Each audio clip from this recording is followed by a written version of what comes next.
Thank you. Nice to meet you. Thank you. Thanks for doing Thank you. this. Appreciate it. Hello, everyone. I'd like to thank Randy and Harold for having me today. It's a pleasure to be here, always to talk X's and O's. Um, Anytime I go to a clinic, I'm looking for something to grow upon. So while I can sit here and talk X's and O's, and I do intend showing you some drills, I want to encourage you to think about evolving and growing. So just to give you a little bit about my background, I spent 30 years as a math teacher and a head coach. I was a head coach at the age of 24 at Archbishop Mitty High School. I'm still there. And in the process of being a coach, I think it's really important we acknowledge that we need to evolve and grow. And so kudos for you for being here, because that's what you're trying to do. So about 15 years ago, I went back to school to get my master's in performance psychology. I'm always looking for an edge. And then 3 years ago, I went to get certified as a personal trainer. Again, now I want to move into the weight room with my team. So I'm a sports performance coach, full-time faculty member in the weight room. But part of my duties is mental skills training, and then also went to get certified as a sports nutrition coach. So again, another way to have an edge with our student athletes. I think that's really important to recognize that we're striving to get an edge, okay? I've had some unique blessings and some unique challenges. As a national team head coach, just to give you perspective, yes, we are given 12 of the top players in the country. Say, for example, with the Nike Hoop Summit game. Okay, I coached that the last 2 years. We have 5 practices, okay, with 12 players, and then we're playing the 12 best players in the world. So getting 12 players to buy in to a team-first mentality is a unique blessing and challenge. So something I'd like to have you all think about is this. If one of your players' shot attempts exceeds all their stats combined, they're not playing the game the right way. So we say if a kid takes 10 shots, they better have 5 rebounds, 3 steals, 2 assists. And we do that with the national team. So think about some of the big names in college basketball right now. Hannah Hidalgo, Juju Watkins, Michaela Williams, Arike Ambugale. I had the pleasure of coaching them at the national team level, and this is part of our philosophy to get them to buy into a team-first mentality. I do have a handout for you, okay? Now, as a math teacher, I know better than to hand out my notes ahead of time, right? So what I'm going to do is hand this out at the conclusion of my discussion. Otherwise, you'll tend to read ahead and perhaps maybe lose something in translation that was actually the golden nugget that you were looking for. Looking for something here. Another thing to think about, which we try to do with our teams, when you're keeping stats, a lot of people take traditional stats, score, points, rebounds, assists, etc. But what about keeping stats from the standpoint of when someone has an assist, give them the actual points that the assists were, whether it was 3 points or 2 points. Think about a blow-by defensively, and one of your bigs pick up a foul. That's a -2. Or if somebody has a frustration foul, that's a -5. If somebody takes a charge, that's +5. When a kid in our program takes a charge, we allow them to sub themselves back in. So taking a charge in our program is highly, highly, highly rewarded. So I think it's incredibly important to maybe rethink of the way that you are rewarding kids. And if you don't know what motivates your kids, you're missing the boat. Because we can talk about all the X's and O's in the world, but if you don't know how to connect with your team and motivate them, then you're not getting the most out of your kids. Right?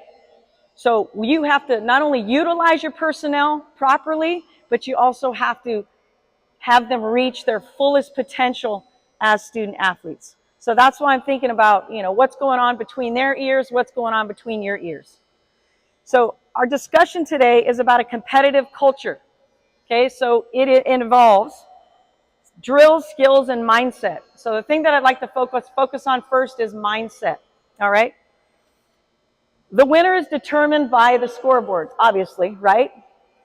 But actually winning or losing the game happens way before tip-off, because it's how your kids are hardwired to deal with competitive situations and adversity. Okay, so Championships are a byproduct of how you compete. And competing is not just playing hard. I think that's a huge mistake. Oh, that team plays hard. Yeah, but they're reckless and have no idea what they're doing. They're running around. Okay, so when I want to, on these notes, a competitor should be disciplined. So discipline's a key component. So you have to be able to not foul, and play hard. I tell my team all the time, fouling is not playing hard. If you're in the double bonus with 4 minutes left to play in the quarter, that's a problem. That's not playing hard, and it's not playing discipline. You are not a competitor if you cannot hone in those competitive juices in a productive way. Number 2, it should be purposeful. A competitor should be purposeful. And what I mean by that is you're playing hard with intent. So can you compete to deny the other team's best player the ball the entire game? That's what a competitor does. It's not just playing hero ball. They are willing to sell out for the betterment of the team. Point number 3, it should be strategic. So being able to play basketball with a high IQ, understanding the other team's strengths and weaknesses, individual matchups, recognizing how we are going to take advantage of those mismatches, you have to play with IQ and selflessness. You have to put the team first. A simple thing, when we have a quick break, we always have a team cheer first. We don't get water first. If someone goes to get a basketball, they get a basketball for someone else first. When we have pregame meal, the captains eat last. So this team first mentality, servant leadership is incredibly important when it comes to having a championship or competitive culture. Because my key here is we want to be able to be competitive without being divisive. We don't want to have fights in the locker room. Like, what are we doing? It's okay to get a little salty at times, a little testy in practice, but we can't just have a divisive setting in practice. Okay? That tears down your team culture. All right, so I want to show you some ways and talk to you about some ways in which you can create a more competitive environment without being as divisive. Communicative. A competitive culture communicates. I always tell my team, the greatest gift you can give your teammate is not a new cell phone. It's not a click on Insta. It is communication. Communication is productive, and it's also a safety issue. You're calling out screens. You're also letting your teammate know when they're stuck in the coffin corner, getting trapped, you're communicating that you're open for the basketball. We don't call for the ball, we call each other's name. Okay? We don't throw the ball up in the air and then call somebody's name. We're making eye contact because it can be nonverbal communication as well. So communication is the greatest gift you can give your teammate. That is a mark of a true competitor, that you can communicate when you're tired. People say, oh, mental toughness. Mental toughness is, playing when you're hurt. That's the dumbest thing I've ever heard. Okay? Mental toughness is being able to focus through fatigue. Have you ever been training your team really hard and they forget what rep they're on? Or you're playing open gym and you're like, what's the score? And they say, I don't know. That's an automatic. You're running. How do you not know the score? You have to be able to focus through fatigue. Okay? And lastly, it has to be collaborative. Okay? If we're just competing and I just want to be hero ball and it's just about me, we're not putting the team first, right? It has to be collaborative. They are working together for a common goal. They have to be able to work well together, not just work for the common goal, but work well together. So you ever seen, like when I first get the national team, I have kids who can't play with 4 other people. And then all of a sudden, the basketball's got a headache from the amount that we're dribbling. It's like, all right, you got to be able to play with 4 people. And I tell them, nobody wants to play with you because you don't pass the ball. And the ball's got a headache. It's a 24-second shot clock and 8-second backcourt. We got to move. And the ball's got to be popping. So if you're not sharing the basketball with your teammates, nobody wants to play with you. I don't care how good you are. Nobody just wants to fly a sweatshirt because you guys won a championship. They want to feel a part of that journey and process and those wins, no matter how much they play. So collaborative is key. Okay, so mindset, number 1. Number 2, Skills. People are always training their biceps, their posterior chain, all that good stuff. How many times are you training the stuff between the ears? Okay, your brain is a muscle. Mental agility is a thing. Mental agility is a thing. Can your kids think the game at the pace that you want to play? Probably not. It takes time. Maybe eventually, right? But I tell them right now, we are not thinking the game as quickly as we want to play. Both of those need to be trained. So we are purposeful in changing defenses mid-possession to make them have to adjust. We are purposeful in changing sets midway through the possession. We are purposeful in not calling timeouts to relay information so that we aren't burning a timeout, that a kid is able to get information and apply it. Because not everybody can do that. And I call kids out in practice. I say, hey, so basically you're telling me I need to call a timeout or I got to sub you out of the game. Which one am I likely to do? They're like, sub. I said, right. So we have to be able to make an immediate correction. That is coachability. Coachability is not playing hard and having a good attitude. That's the price of admission at the door. They are not playing for me. They don't have that. It's like, bye. Being able to take information and making the immediate correction is actually what coachable means. So ask kids, are you either unwilling or unable? Which one is it? It's like, okay, we'll make the adjustment. And they get it. It's not ugly. It's not personal. It's just a matter of fact. Okay? I think it's important you speak the language. Okay? We talk about a competitive mindset continuum. We have quitters, we have discouraged people, we have determined people, and we have relentless people. We live in the two columns called determined and relentless. Anybody on the quitter or discouraged, I'm like, hey, go home, no hard feelings. You don't want to be here today? That's all right. Kid walks in for practice and it's like 8 a.m. like, this sucks. The captain's responsibility is like, hey, look, we need a more positive attitude. Let's get ready to roll. If you don't want to be here, go home. No hard feelings. Everybody who is there, including your coaches, be on time. Be prepared. Write your stuff up. Hold yourselves accountable to the same things you hold your kids accountable to. Being on time, being thoughtful with your words, because your words matter. I say what I mean and I mean what I say, because I said I would. So you aren't just what you emphasize, you're also what you choose to ignore. So I tell everybody, there's nothing about me that's equal, but I am very fair. Because we don't have equal playing time. You will earn your minutes. Period. So when I talk about speaking the language, for example, kid goes in, smokes a layup. We never, ever, ever, ever, and I say ever, say it's okay. Because it's not. Wouldn't you be offended if someone said that to you? In college, if I struck out, I play college softball, by the way, which is another interesting journey. If I struck out and my teammate is telling me it's okay, I want to hit him on the head. I'm a competitive person. It's not okay. But you know what we do say? Get the next one. Get the next one. And what we do say is something prescriptive, meaning what is something that could help me make the layup? Hey, drive that knee up, high off the glass. Use some touch on the way down when you shoot it. Something that is prescriptive as well as helpful. Nothing drives me more crazy than two things. A coach is screaming at their team to rebound. What are you doing? How should they rebound? Swim or spin? Get a body? First contact wins? Go back, push back, hands up? I mean, there's so many things you can tell your kids on how to rebound. The second thing is using your timeout to scream at the official. There are some coaches that will remain nameless. Sometimes I burn a timeout because I just want to see them yell at their ref.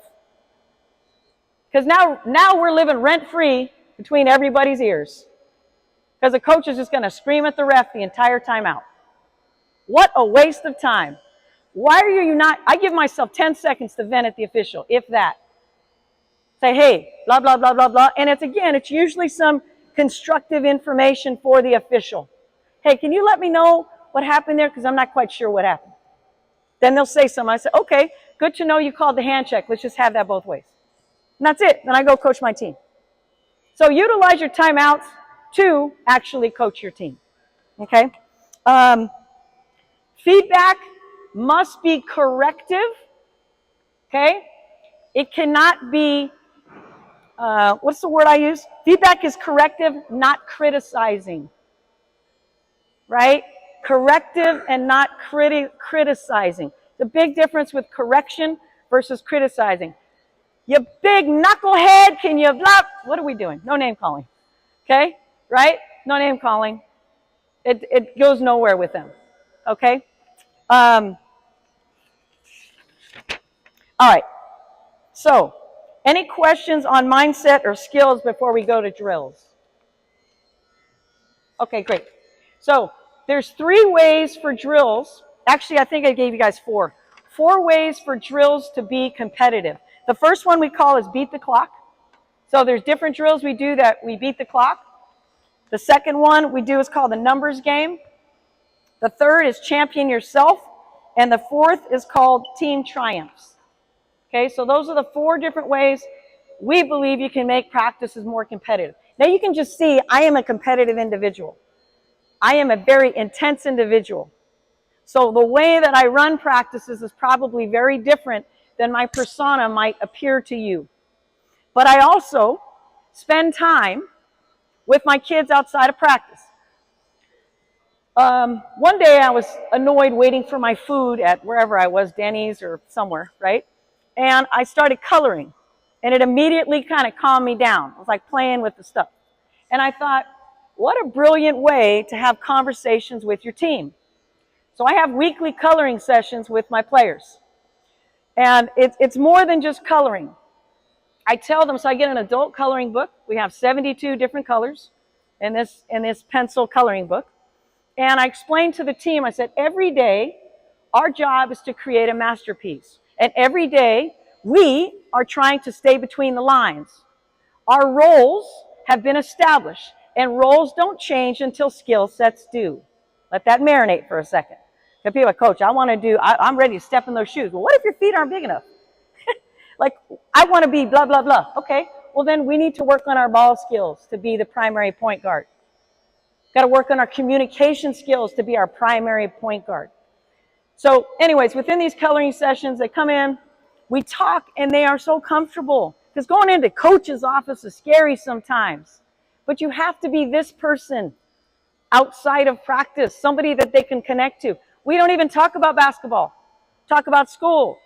How are your classes? What are your greatest set of challenges? They have the green light to talk to me about basketball.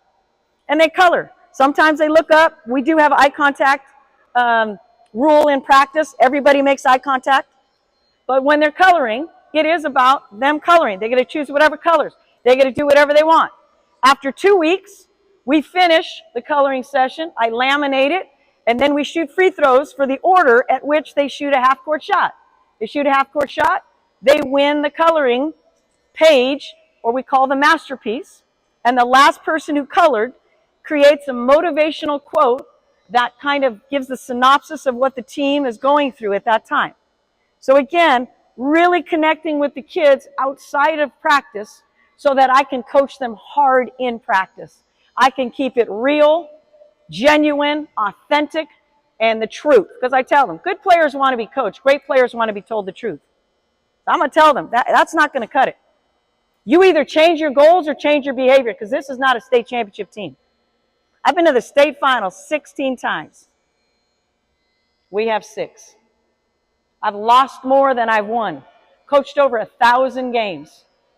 I'm not saying this to boast. I'm telling you, I've made lots of mistakes. But the one thing I don't do is make the same ones over and over again. So as coaches, before we do drills, the last thing I want to leave you with is adjustments. Probably the greatest thing my staff and I do are mid-game adjustments. You have 2 choices when you are in the middle of a game. You can either take your primary personnel, when you were talking about adjusting, and do something different. Or, if you're dead set on this particular system or things you want to run it with different personnel. You can't keep doing the same thing and expect a different set of results. That's a definition of insanity, right? You have to make an adjustment. Run something different or put somebody else in the game. And it could be something as simple as we're changing defensive assignments. Could be something as simple as how are we defending the on-ball screen. Okay, does that kind of make sense? All right, so when it comes to beating the clock, we do it a couple of different ways. So we run sprints. That's part of what you have to do. Okay, we have conditioning standards in our program. So in our gym, the outside is aligned with a black to black. Okay, we call them black to blacks.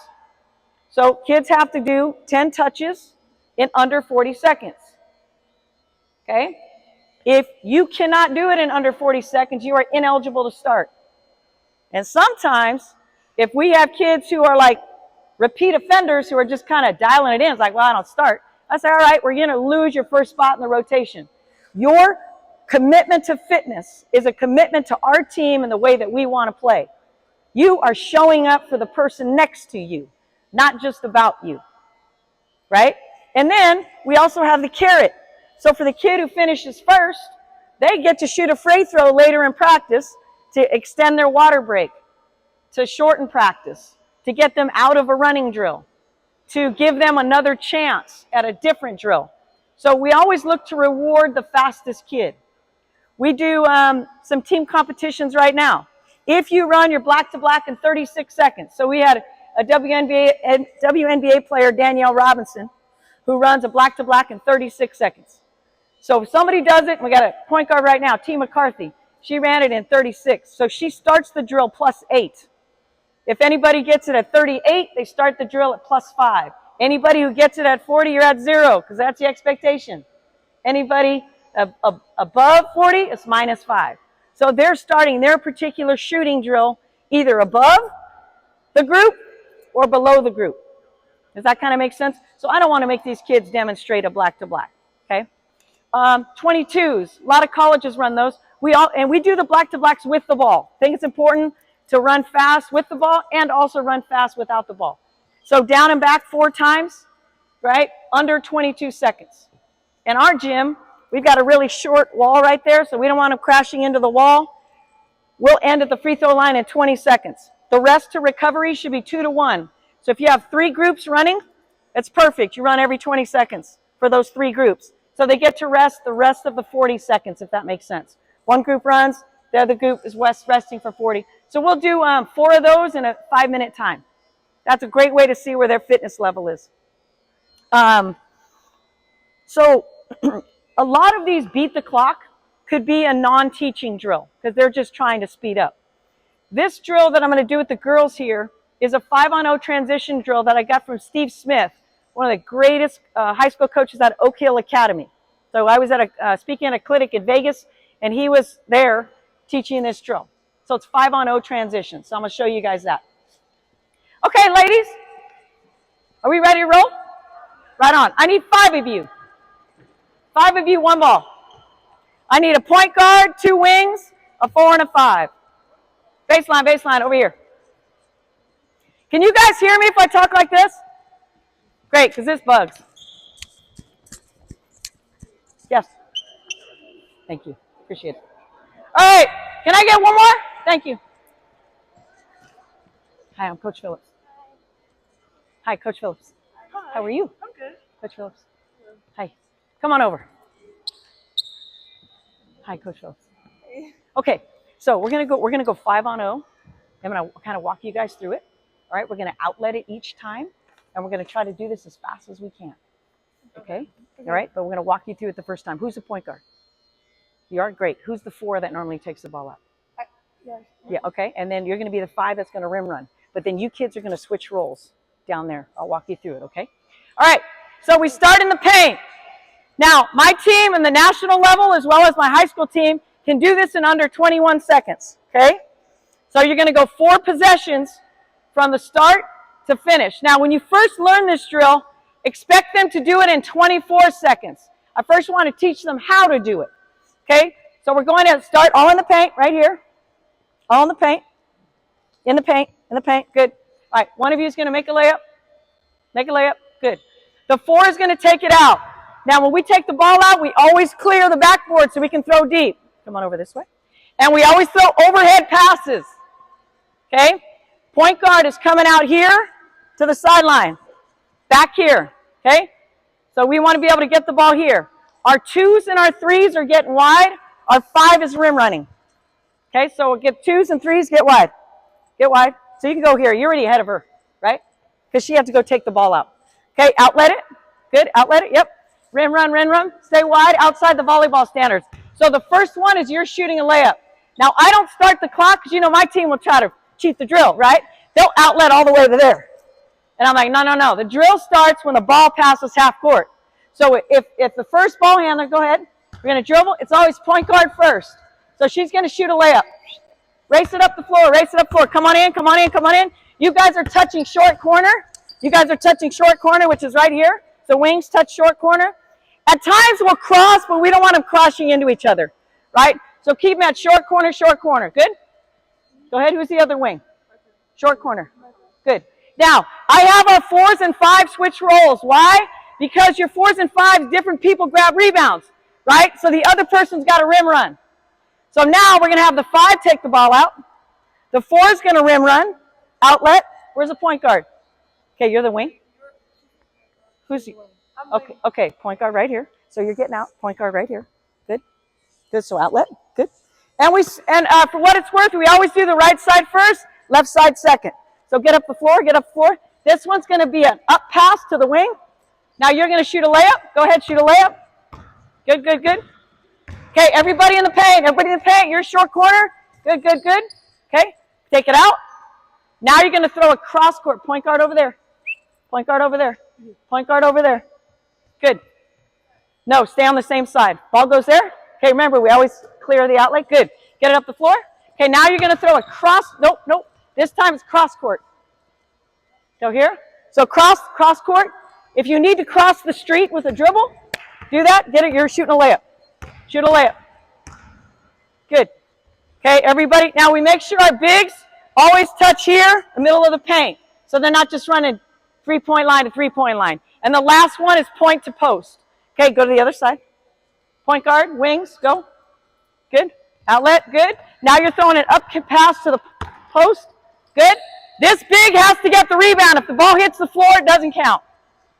So if you've ever seen our teams play, we run the floor because of stuff like this. Our bigs are outletting and getting that rebound. So you better run. That kind of makes sense? Okay, can you guys do that now? So it's point guard, strong side wing pass, weak side wing pass, point to post. You guys are staying short corner, but stay wide on your running. You guys good? Okay, let's give it a go. All right, here we go. Outlet. Good, go. Overhead. Layup. So clock starts right now. Good. Outlet. Good. Get it up. Strong side. Stay wide. Layup. Keep going. Take it out. Go. Head up. Stay with it. Good recovery. Here we go. Good. Cross court. Good. So you can see if they switch, then different people are shooting the layups. I just don't want them crashing into each other. Point to post. Hustle. Get the board. Good. Excellent. Good. Great job. Okay, give me a hand. Okay, so again, the clock starts at 24 seconds, right? Clock starts when they get to half court, 24 seconds. Second time around, we do the left side entries. So everything's entered to the left side of the floor. Always want our team being able to utilize both sides of the floor. Then on the third time, if they didn't make one of the two sides, they redo it. If they made it, we shoot threes at all of those positions. So the point guard would shoot the 3, the wings would shoot the 3s, and we'd have a trail 4 shoot the 3. Does that make sense? 24 seconds. Do you guys want to see any of those? See which one? 3-point? Okay. You guys are going to shoot 3s this time. So you know how the point guard went up here to get the layup? She's going to shoot a 3. Okay? You know how you push it up ahead to shoot a layup? The wing's going to shoot a 3. Cross court, you're going to shoot a 3. And then instead of the point to post, the trailing post is going to shoot the 3. So you'll shoot a 3 on the last one. You got it. All right. Hey, cut them some slack. They're not warm with their shooting strokes. All right. So let's just understand this is for demonstration purposes. All right. Take it out. Here we go. Take it out. You got it. Hold it. Come on back. Okay, hey, you can't be going anywhere until we secure the D board, right? Or the boat, right? So make sure you see the ball. See the ball. Outlet, overhead, overhead. You're all right. Shoot a 3. Good. Take it out. Take it out. See? So that's penalty. They got to take the ball out. You're all right. Good. Take it out. Take it out. Good. Get it up. Cross court. Stay wide. So that's the other thing. Getting them to run wide is important. Get cones out. You don't have to take it out. Just get it up the floor now. So on a miss, you just get it up the floor. Okay, now get it to either wing. So throw to either wing. Now get the trail. 4. Good. Let's get a rebound. Shot. Okay, good try. So the clock doesn't stop until they make that last shot. So let's say they miss the 3. The person's going to get it and put it in. Okay? And yes? Little dribbles as possible. So my team will take 1 dribble and it's up the floor. But we work on it. We work on full court passes. I get young ladies that might not have the upper body strength. So we do a skip pass drill every day in practice to learn how to skip the zone. Our bigs work on long outlets every day. Our point guards work on this pass, 3/4 court pass every day. Passing has to be a huge component. The other thing we'll do, gang, to switch it up, instead of throwing this outlet so that it's lofting in the air to get picked, we'll run a C cut back to the ball on the first possession. So our point guard will stop. She'll come get the ball here. A C cut. She'll get it. She'll cross the street. Because of the team we're playing, the kind of pressure we're facing, we'll cross the street and we start the drill with the time right there. Does that make sense? So just an added deal. All right, we got one more thing going. Oh, it's here. Let me get some water. Okay, this next one, we got monarch shooting. You guys have probably all done this. When I'm with the national team, I call it Olympic shooting. So we're going to need, can I get one more of you? One more of you? Okay, I need 6 basketballs. 6 basketballs. Get 6 basketballs. People do this drill a lot of different ways. I am really big on efficiency. So we keep an offensive efficiency rating. I got it from Dean Smith way back in the day. So for those of you that don't know it, we keep this on the bench. What this means is, how efficient is your offense? Does the, hey gang, could you hold on to the ball, please? Just hold tight real quick. The number of points you score divided by the number of possessions you have should equal 1. Okay? If it doesn't, you're not playing the game at quite the efficiency you would like. Okay, so think about how that would work. We come down, we score a 2. We have 1 possession to play with. Why? Because even if we don't score, we come up empty, we still have 2 points on 2 possessions. So in practice, my team has learned what yellow means, what green means, and what red means. For example, if we go down empty, we're 0 for 2, they're in a red possession. You better get a layup or foul or one of our 40% plus 3-point shooters going. That's what that possession needs to look like.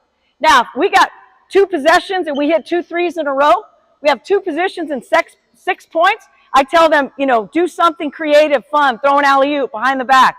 Get creative with how you're playing. You'll hear me on the bench yell, gamble. Gamble means go with it. Go with whatever you're thinking, however you're flowing. We always try to take advantage of space and transition. We want 3-on-3 situations in transition. We're going to take advantage of that space. We want to score within the first 8 to 10 seconds of the shot clock. We want 100 possessions. So if we don't have 25 possessions after the first quarter, we're playing too slow. We're going to change up our press. We're going to make them shoot sooner than they want to. So we track that so we know what pace of play looks like, mathematically speaking, right? The numbers don't lie. All right, so we're going to go with, I misspoke. One of you under the basket with the ball. Okay, one of you over here with the ball. And then put it behind you. Just put it on the ground. Good. One of you, you hold on to yours. One of you back there.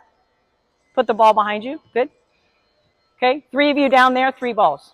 Okay, so usually we like to run this drill with 9 people. Okay, 9 people is ideal. Okay, if you have a team of 10, 12, 15, it's perfect as well. So you probably have seen this. It's a 3-man weave into 3 people shooting. Okay, but this is how we do it.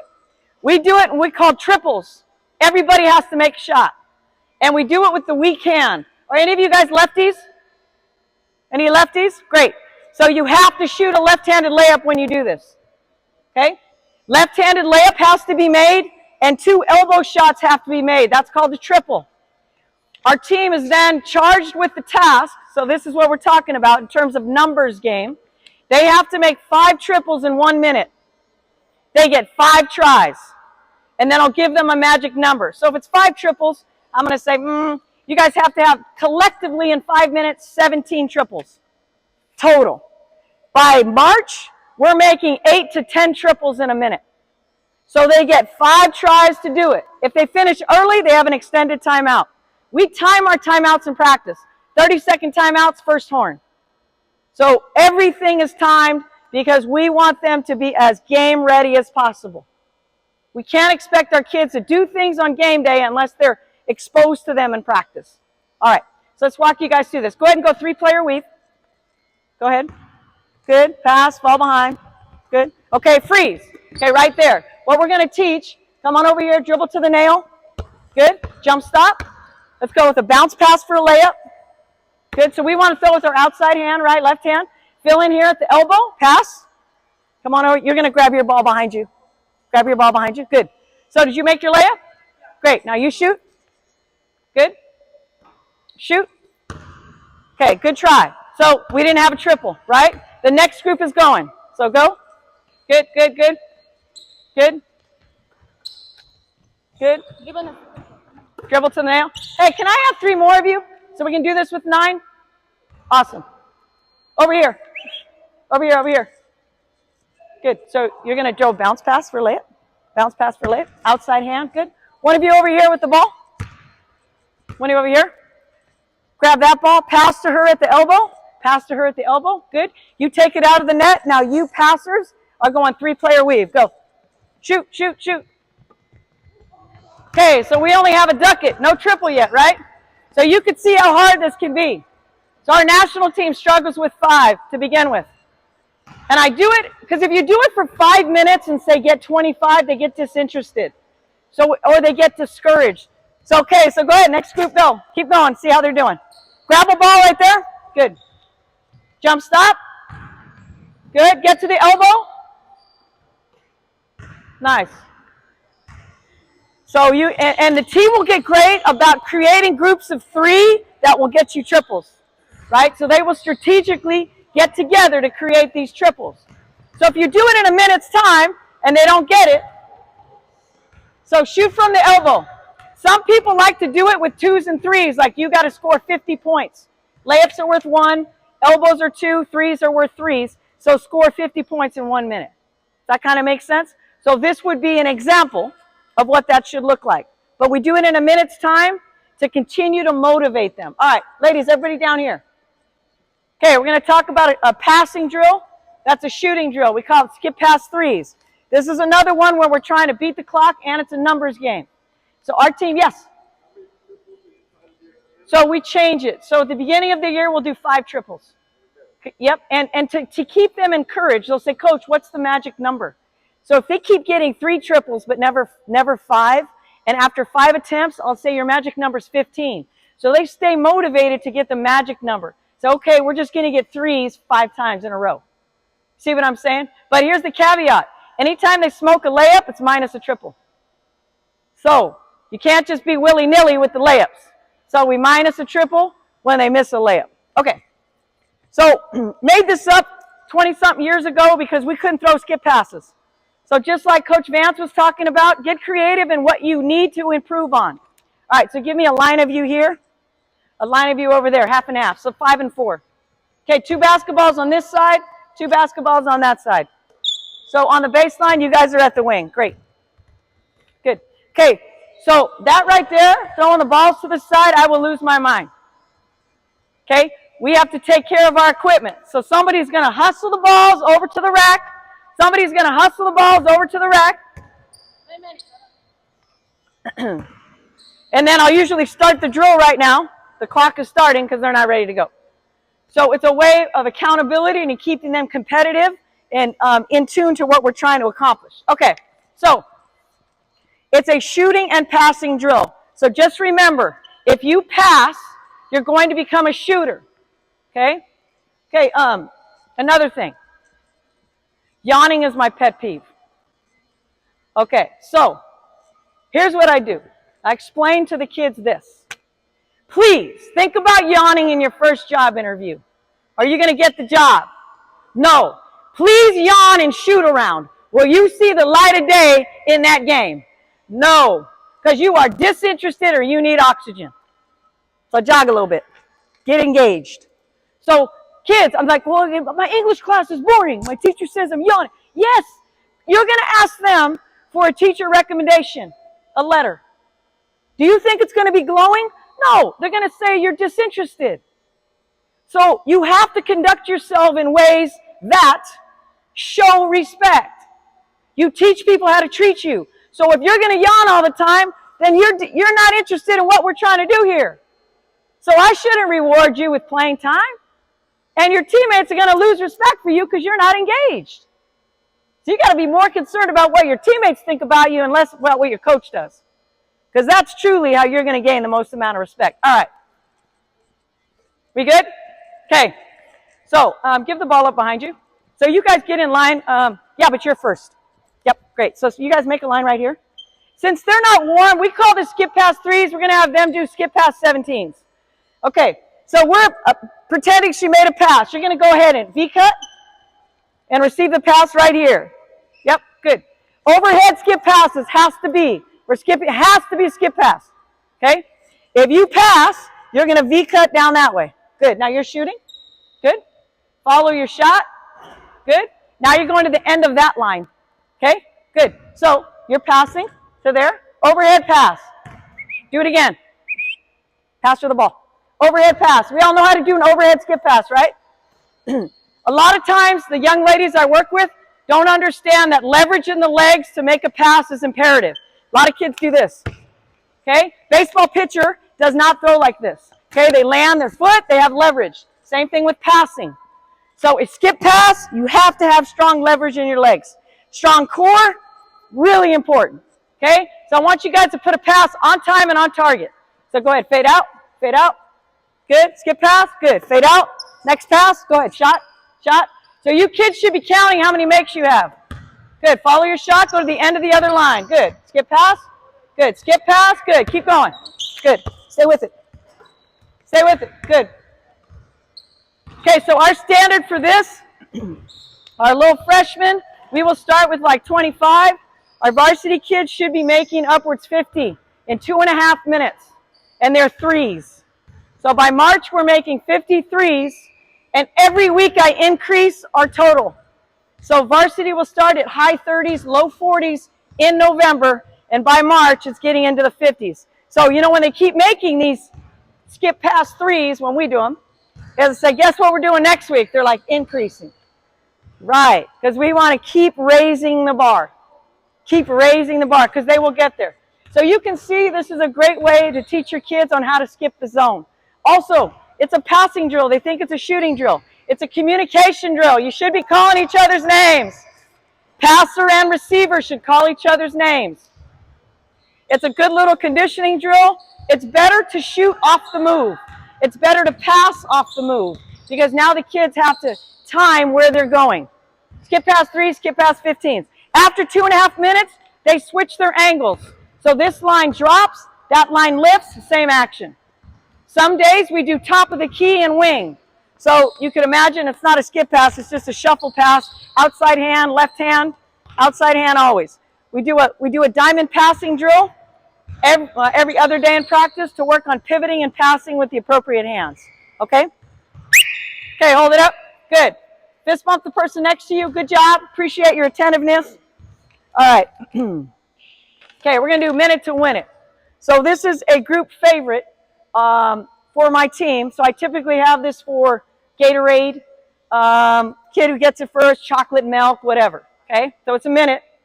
Haley Jones, who played at Stanford, is now with Atlanta Dream, has the record. She did it in 17 seconds. Okay, you have to make a layup, a free throw, a three-point shot, and a half-court shot. Now the order doesn't matter, but you have to start in the circle. Now the way Haley did it, she started, hit the 3-point shot, ran, made the layup, backpedaled, hit the free throw, spun back to her, she grabbed it, drained the 3, 17 seconds. Okay, that's kind of unheard of, right? You're 4 for 4, all right, with those types of shots. But it's great to watch them do it. Okay, so we don't have any side baskets. Let's just do 4 of you. So 4 of you, 4 basketballs. Who's doing it? I love it. Step on up. Can we have a basketball here? One more. One more of you. Step up. Come on. You got a ball in your hand. Yes. One more. 4 of you. Come on. Good, good, good. Okay, so let's go through this. You have 1 minute, okay? You have to make a layup, a free throw, a 3, and a half-court shot in any order you want. Okay, you can do it. You can do it. Stay. We got to start in the circle. Somewhere start in the circle. Who's got a minute for me? Somebody got a minute? I don't have my Apple Watch today. Anybody got it? Okay, we got it? All right, ready, go! Oh, it starts with the half quarter. Yeah, oh! You got robbed. What's that? Yeah, we usually use 6 baskets. So then we just do half-court shots here in the middle. Good. So this is a great way for them to compete within themselves and amongst each other. It's fun. Great way to end practice. Have a little reward. Count it. Good. What's our time at? 25 seconds. 35 to go. 30 seconds. Have you made your 3, your free throw, and your layup? You did? You've made them all 3 already? Yes, get it. Let's go. Get in there. Stay with it. 15 seconds. Heads up. It's in. Oh, one more. Give us a count. 5 seconds. Get in there. 2. Get in there. If it goes. Oh, good job. Give them a hand.